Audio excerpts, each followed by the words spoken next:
સાથીઓ, કદાચ દુનિયાના લોકો મોદીને એક દેશના પ્રધાનમંત્રી તરીકે ઓળખતા હશે, પરંતુ દેશ માટે તો હું માત્ર ને માત્ર એક સેવક છું.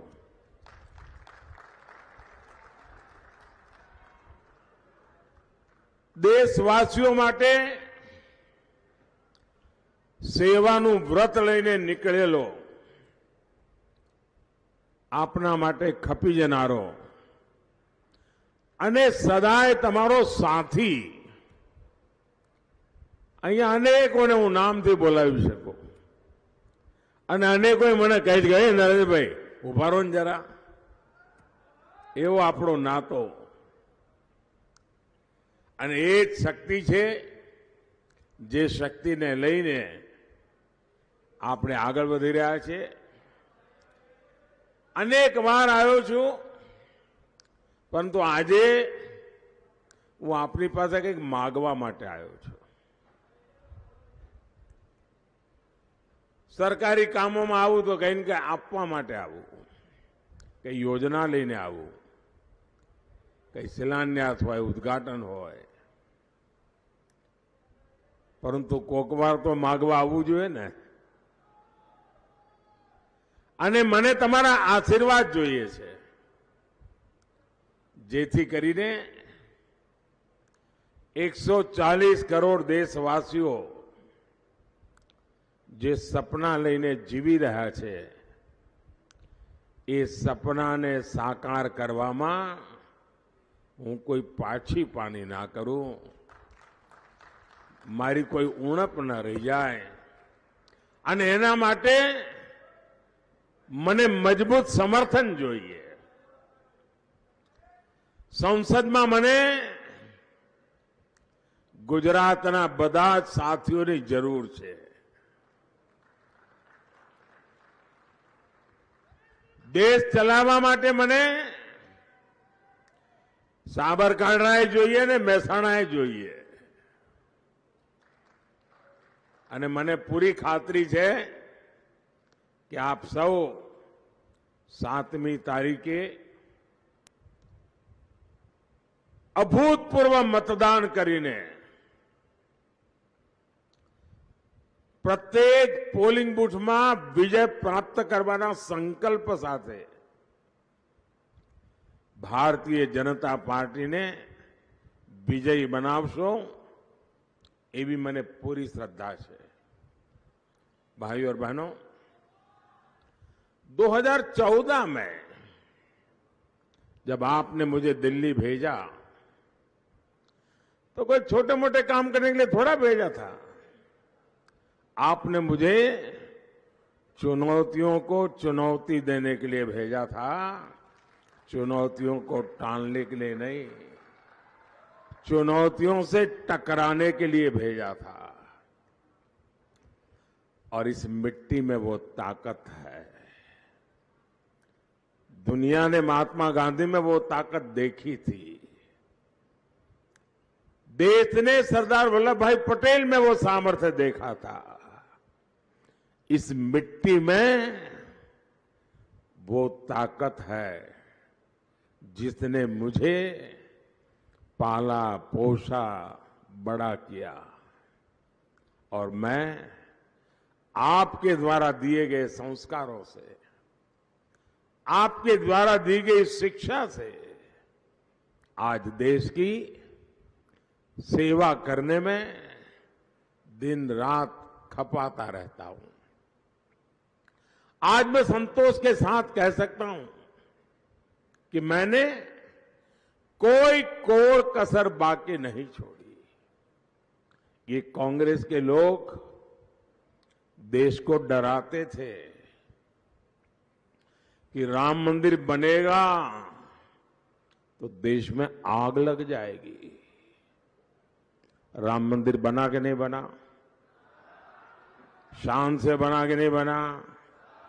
प्रभु राम की प्राण प्रतिष्ठा हुई कि नहीं हुई? क्या कहीं कोई आग लगी क्या? कहीं तू मैं भी हुआ क्या? देश भर के लोगों ने मिलकर के उस उत्सव के रूप में मनाया कि नहीं मनाया। यानी कांग्रेस के लोग जमीनी हकीकतों से कितने कटे हुए हैं और अपनी वोट बैंक की राजनीति के लिए किस प्रकार से लोगों को भयभीत रखते हैं, डराते रहते हैं, इसका एक उत्तम उदाहरण है। देश में कोई आग नहीं लगी, लेकिन कांग्रेस के दिलों में जो आग लगी है वो कोई बुझा नहीं सकता। आप कल्पना कीजिए, देश आजाद होने के दूसरे दिन प्रभु राम का मंदिर बनना शुरू होना चाहिए था, लेकिन नहीं हुआ। देश को लड़ाई लड़नी पड़ी। 70-75 साल तक उसको रोकने के लिए कांग्रेस ने लगातार कोशिश की, अदालत में भी कोशिश की, बाहर भी की, कानून बदले ताकि राम मंदिर बने नहीं। लेकिन आखिरकार न्यायालय ने निर्णय दिया, बेटा आप वो फोटो मैंने देख लिया, बैठ जाइए, पीछे लोगों को परेशान कर रही हो आप बैठ जाइए। उन्होंने जो राम मंदिर के ट्रस्टी हैं, उन्होंने सब चीजें माफ कर दी। जिन जिन लोगों ने राम मंदिर का विरोध किया था, सब कुछ माफ कर दिया और माफ करके उनके घर जाके उनको निमंत्रण दिया कि आओ नए सिरे से अपन आगे बढ़ते हैं। लेकिन ये लोग देखिए, प्रभु राम के मंदिर की प्राण प्रतिष्ठा का निमंत्रण ठुकरा दिया, सिर्फ और सिर्फ अपनी वोट बैंक को खुश करने के लिए। वोट बैंक की राजनीति में ये इतने डूबे हुए हैं कि वो संतुलन खो बैठे हैं। साथियों, ये कहते थे कि जम्मू कश्मीर से आर्टिकल 370 हटेगा तो देश टूट जाएगा, देश में खून की नदियां बहेगी, न जाने क्या क्या कहते थे। यहां तक कहते थे जम्मू कश्मीर में कोई तिरंगा उठाने वाला नहीं मिलेगा। उनको पता नहीं है ये मोदी है, ये उसको डराने के खेल बंद कर दो भाई। आप बताइए, आर्टिकल 370 हटा कि नहीं हटा? जरा थक डंग गए हो तो जरा जिंदा होकर के जवाब दो। क्या आर्टिकल 370 हटा कि नहीं हटा? आपको गर्व हुआ कि नहीं हुआ? क्या देश में कहीं खून की नदियां बही? और आज लाल चौक में शान से, आन बान शान के साथ देश का तिरंगा लहरा रहा है कि नहीं लहरा रहा है? साथियों, 10 साल पहले तक देश आतंकवाद की आग में जल रहा था और कांग्रेस, पता था पड़ोसी देश आतंकवादी एक्सपोर्ट कर रहा है और उनका यही बिजनेस है, आतंकवाद एक्सपोर्ट करना। और जब आतंकवादी आते थे, बहुत बड़ी घटना करते थे, मुंबई में 26/11 कर दिया, हिंदुस्तान के अलग अलग कोने में बम धमाके होते रहते थे, लोग मर रहे थे। कश्मीर में आए दिन हमारे वीर जवान शहीद होते रहते थे और उस समय की कमजोर सरकार क्या करती थी? डोजियर भेजती थी, जानकारियां, उनकी फोटो, ये सब भेजते थे, ये आपके यहां से आए थे, उन्होंने किया। और कांग्रेस पाकिस्तान से कहती थी कि बताओ भाई साहब, हम पर बम क्यों फोड़ते हो? वो भी एक जमाना था, डोजियर भेजते थे। आज का भारत आतंक के आकाओं को डोजियर नहीं, डोज देता है और घर में घुस करके मारता है।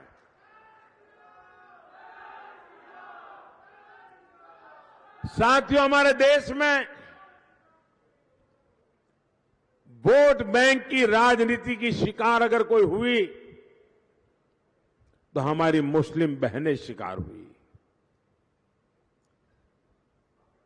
सुप्रीम कोर्ट ने निर्णय दे दिया था, ये संविधान लेके घूम रहे हैं ना शाहजादे, अगर संविधान के प्रति इतना सम्मान है तो भारत के संविधान ने बनाई हुई सर्वोच्च अदालत ने कहा था शाहबानू के केस में, लेकिन आपने सुप्रीम कोर्ट का अपमान करके कानून बना दिया और मुस्लिम बहनों को संरक्षण नहीं दिया। और 3 तलाक खत्म होने से सिर्फ मुस्लिम बहन को सुरक्षा मिली तो नहीं, पूरे परिवार को सुरक्षा मिली है। क्योंकि जब बेटी शादी करके जाती थी तब पूरा परिवार बड़े सपनों के साथ बेटी को ससुराल भेजता था, लेकिन चिंता रहती थी मुसलमान परिवार को कि कहीं दामाद 3 तलाक बोल करके बेटी को वापस न भेज दें। भाई को चिंता, पिता को चिंता, मां को चिंता, और ऐसी कितनी ही बेटियां 3 तलाक सुनकर के घर लौट आती थी। परिवार के परिवार तबाह हो जाते थे। लेकिन वोट बैंक की राजनीति के लिए इन्होंने 3 तलाक के कानून को, परंपरा को रोकने के लिए हिम्मत नहीं दिखाई। मुझे वोट बैंक की चिंता नहीं थी। मैं चुनाव की हार जीत के हिसाब से देश नहीं चलाता हूं। मैं मेरी मुसलमान बेटियों को सुरक्षा देना चाहता था और मैंने इस देश में से 3 तलाक उसको खत्म कर दिया। लाखों बहनों की जिंदगी बचाई है, लाखों परिवारों की जिंदगी बचाई है। भाइयों और बहनों, आपके आशीर्वाद से मोदी ने जब ये सब किया तो कांग्रेस के शाहजादे को बुखार आ जाता है, तकलीफ हो जाती है, और बुखार में इंसान कुछ भी बोल देता है। शाहजादा कह रहा है कि अगर मोदी तीसरी बार आया तो फिर देश में आग लग जाएगी। बोलो, ये पता नहीं इनके दिमाग में आग कहां से भर गई है। दरअसल कांग्रेस के सपने आग में राख हो चुके हैं।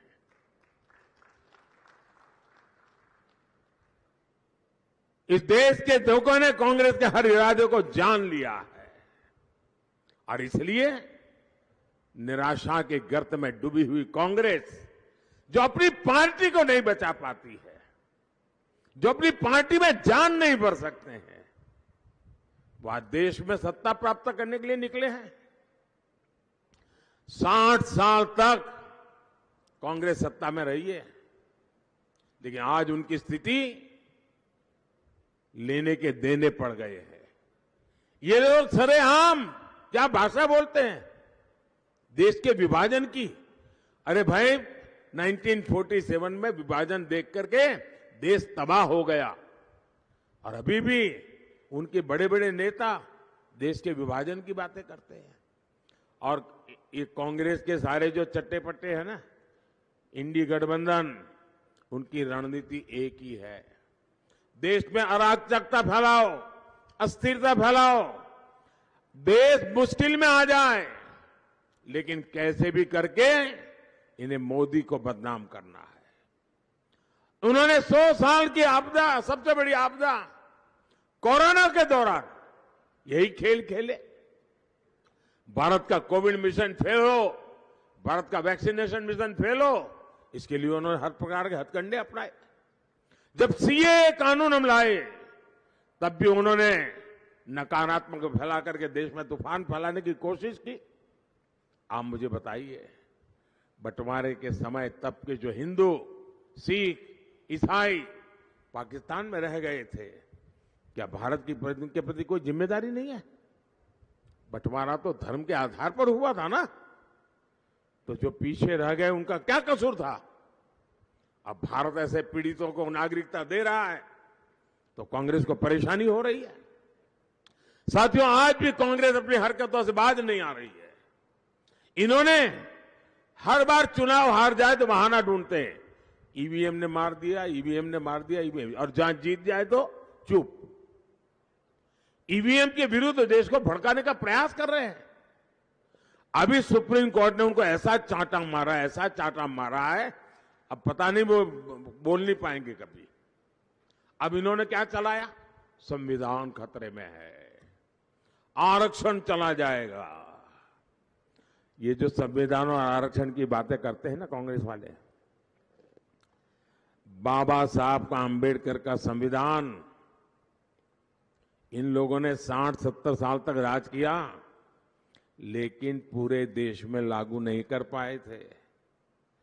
कश्मीर में ये संविधान लागू नहीं हुआ था।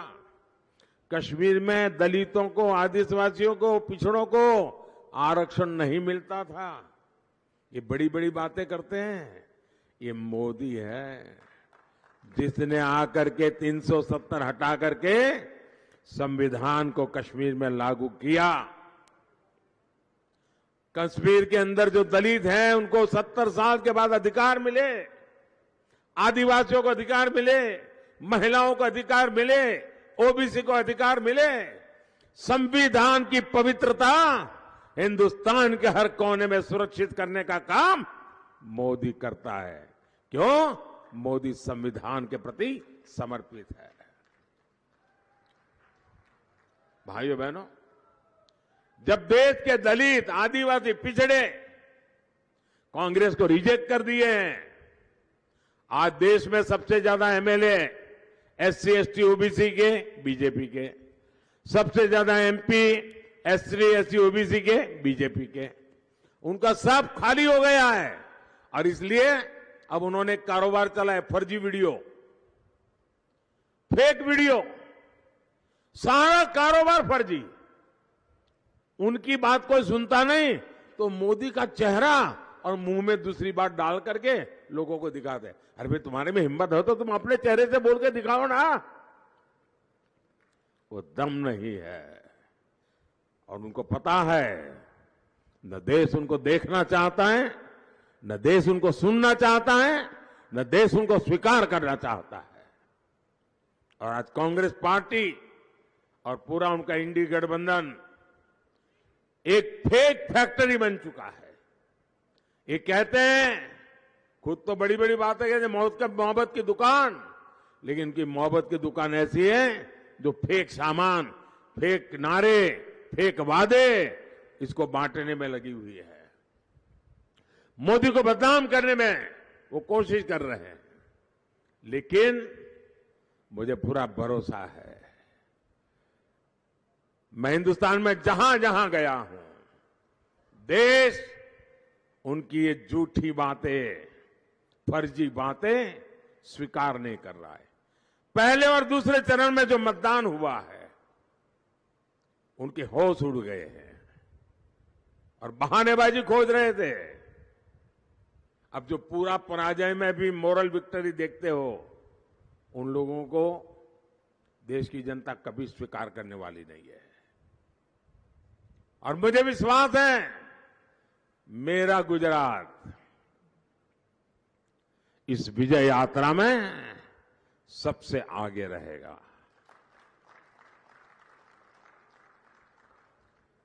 सबसे ज्यादा वोट गुजरात देगा, सबसे ज्यादा बूथ विजयी करके गुजरात देगा और सभी की सभी सीटें गुजरात देगा।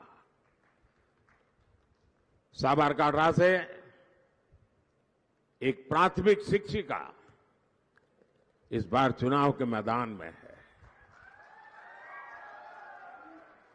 समाज के छोटे से छोटे व्यक्ति को सम्मान करना, ये भारतीय जनता पार्टी के पास समर्पण भाव से करने का इरादा रहता है। और इसलिए हमारी छोटी बहन शोभना आज आपके उम्मीदवार के रूप में हम लाए। महसाणा से हमारे मंजे हुए साथी हरिभाई पटेल, शोभना बहन भी खड़े हो जाए।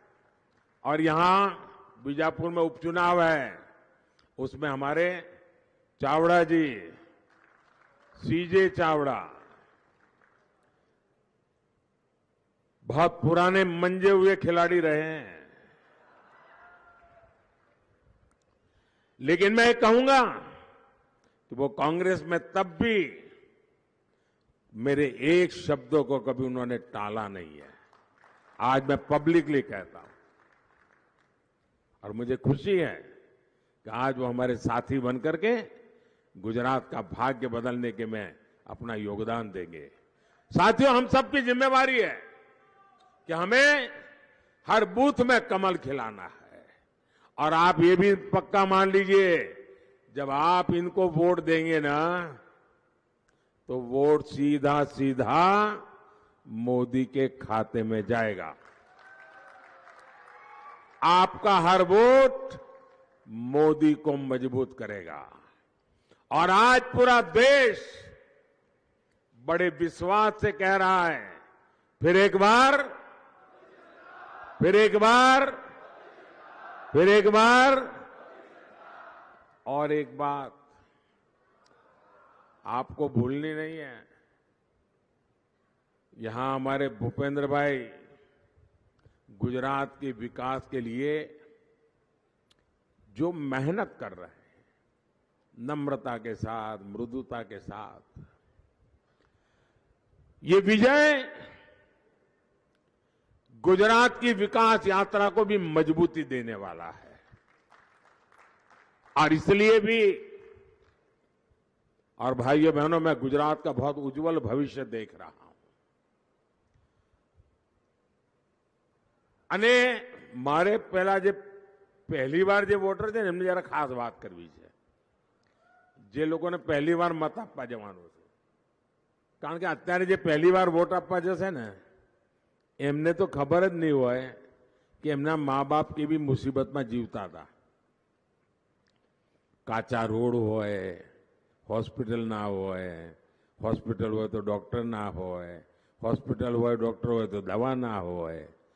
આ જે 18-20 વર્ષના જવાનિયાઓ છે ને, એમને ખબર નહીં હોય કે એમના મા બાપ જૂની સરકારોમાં કેવી મુસીબતોમાં જીવતા હતા।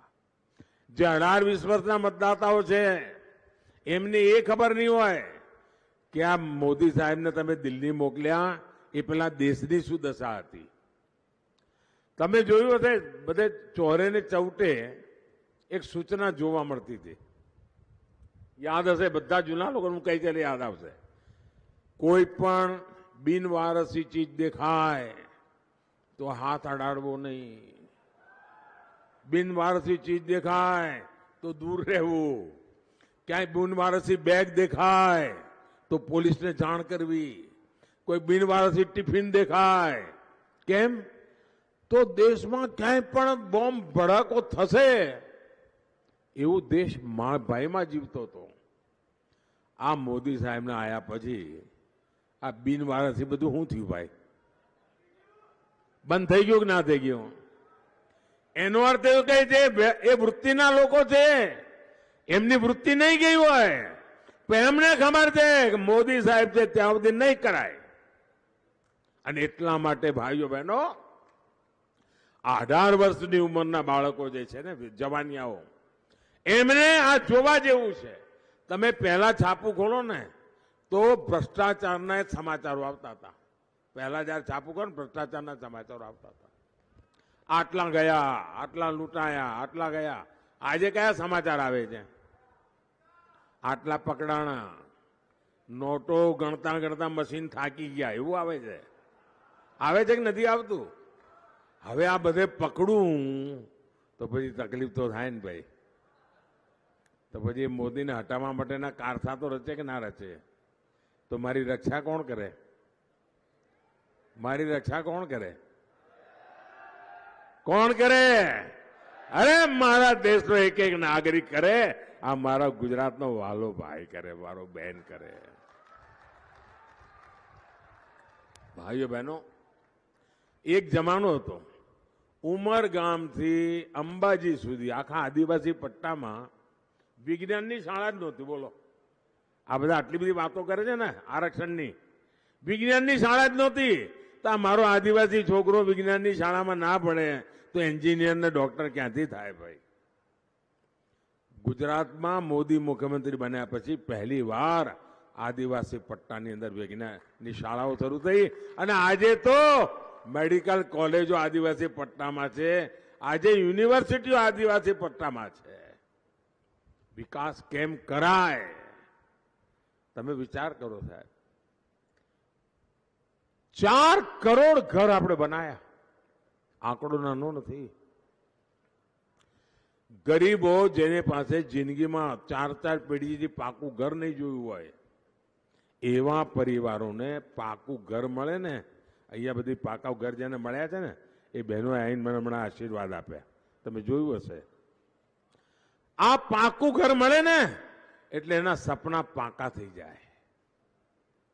જીવનમાં કંઈક કરવાની ઈચ્છા જાગે. છોકરાઓને ભણાવવાનું મન થાય.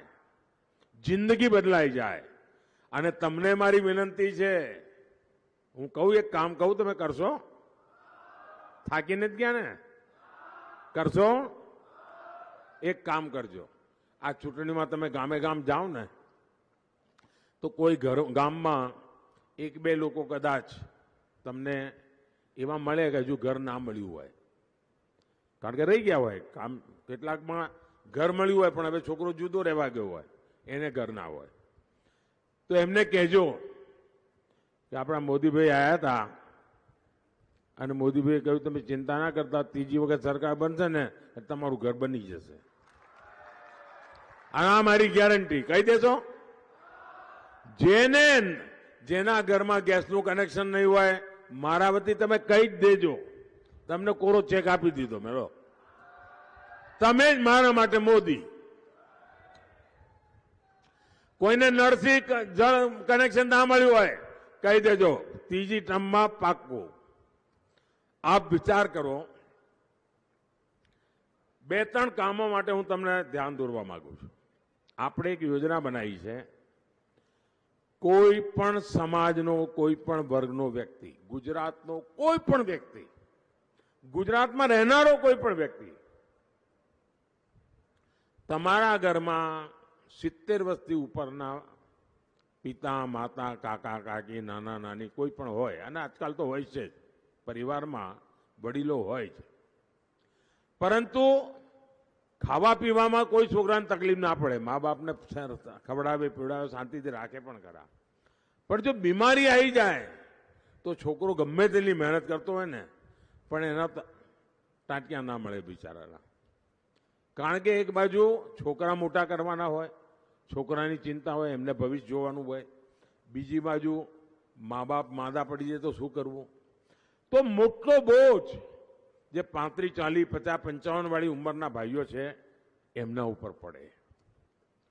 અને એટલે જ આ મોદીએ નક્કી કર્યું છે કે 70 વર્ષથી ઉપરનો કોઈ પણ નાગરિક એની હવે બીમારી હોય તો એના ઈલાજ કરવાની જવાબદારી આ દીકરાની. એને હવે તમારે ખર્ચો ભોગવવાનો નહીં, એ જવાબદારી મોદીની. હવે આ વાત તમે ઘરે ઘરે પહોંચાડો. એમને કહો કે આ કામ કર્યું છે. મારે બીજું કામ કરવું છે. મારે તમારું વીજળી બિલ 0 કરી દેવું છે. મારે તમારું પેટ્રોલનું બિલ 0 કરી દેવું છે. તમને થશે કે આ શું થયું છે આજે સાહેબને? પણ વાતો હવામાં નથી સાહેબ. આપણી પાસે યોજના છે. આપણે PM સૂર્યઘર યોજના નક્કી કરી છે અને આ પીએમ સૂર્યઘર યોજના અંતર્ગત સરકાર 50, 60, 70 હજાર રૂપિયા જેવી જરૂરિયાત એટલા રકમ આપે છે અને તમારા ઘર ઉપર તમે સોલાર સિસ્ટમ ફિટ કરો અને તમે જે વીજળી પેદા કરો તમારે જોઈએ તમે મફતમાં વાપરો, ઝીરો બિલ, અને વધારાની વીજળી સરકાર ખરીદશે, એમાંથી તમે કમાણી કરો. આજે તમે વીજળીનું બિલ ભરો છો, મોદી એવા દિવસો લાવશે કે તમે વીજળીમાંથી કમાણી કરશો. બોલો આનાથી બીજું ખોટું શું? ને મારી વાત સમજાય છે કે લાગતું નથી સમજતા હોય એવું? હે, આમ એકદમ ધ્યાનમગ્ન થઈ ગયા છો આજે. તમે વિચાર કરો, વીજળી બિલ મફત. બીજું મેં કહ્યું તમારું પેટ્રોલનું બિલ. હવે જમાનો ઇલેક્ટ્રિક વ્હીકલનો આવવાનો છે, એટલે તમારી પાસે સ્કૂટી હોય, સ્કૂટર હોય, કાર હોય, તો આજે તમને ઘરેથી નીકળો 100-200 રૂપિયાનું પેટ્રોલ ભરાવવું પડે. હવે ઇલેક્ટ્રિક વ્હીકલ આવશે એટલે તમારા ઘરમાં જ જે વીજળી છે, તમારું વાહન રાત્રે ચાર્જ થઈ જાય, સવારે નીકળી પડો, 1 રૂપિયાનો પણ તમને પેટ્રોલનો ખર્ચો નહીં. હવે તમે મને કહો કે આ દેશનો જે મધ્યમ વર્ગ છે એનું જીવન કેટલું બદલાઈ જશે, અને એ પૈસા પોતાના પરિવારના કલ્યાણ માટે, પરિવારના સપના પૂરા કરવા માટે કેટલા બધા વાપરી શકશે. આપ જુઓ, ગુજરાત ગર્વ કરે. આજે દુનિયાનું સૌથી મોટું સ્ટેચ્યુ ક્યાં? દુનિયાની સૌથી મોટી ઓફિસની એરિયા કોનો? સુરતનો. દુનિયામાં સૌથી મોટું સ્ટેડિયમ ક્યાં? આ તાકાત છે ગુજરાતની ભાઈ. અને હવે ઇલેક્ટ્રિક વ્હીકલ બનવાના કામ ગુજરાતમાં થવાના, વિમાન બનવાના કામ ગુજરાતમાં થવાના, સેમી કન્ડક્ટરનું મોટું કામ જે દુનિયાના 4 કે 5 દેશમાં છે એ ગુજરાતમાં થવાનું. તમારે તો 2 હાથમાં લાડવા છે કે નહીં લ્યા? 5 આંગળી ઘીમાં છે કે નહીં? તો પછી મોદીને મજબૂત કરવાના કે ના કરવાના હોય? તો મારી તમે બધા વિનંતી છે ભાઈઓ, ગમે તેટલી ગરમી હોય પણ પહેલા મતદાન પછી જલપાન. મંજૂર? મંજૂર? પાકે પાયે? બોલો ભારત માતા કી, ભારત માતા કી.